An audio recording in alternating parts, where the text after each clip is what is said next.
जंगल में सूखा पड़ा था, झील सूख चुकी थी और जानवरों को पानी की सख्त जरूरत थी। गोलू हिरण बोला, हमें जल्दी से कोई और झील ढूंढनी होगी। सभी जानवर उसकी बात मान गए और दौड़ पड़े, लेकिन रास्ते में थकते गए, भटकते गए। ठोंगू कछुआ धीरे धीरे चलता रहा। सबने उसका मजाक उड़ाया, इतनी देर में तो बारिश आ जाएगी। पर ठोंगू ने पेड़ों, मिट्टी की नमी और पक्षियों की दिशा देखकर एक शांत कोने में एक गुप्त जल स्रोत खोज निकाला। थोड़ा पानी, लेकिन साफ और ठंडा। उसने तुरंत वहां एक पत्थर रखा। सबके लिए पानी यहाँ है, धीरे आओ, संभल कर लो।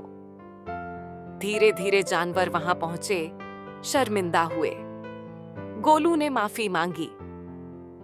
तू सबसे धीमा नहीं, सबसे गहरा सोचने वाला निकला। तेज दौड़ना जरूरी नहीं, सोच समझकर चलना ही असली जीत है।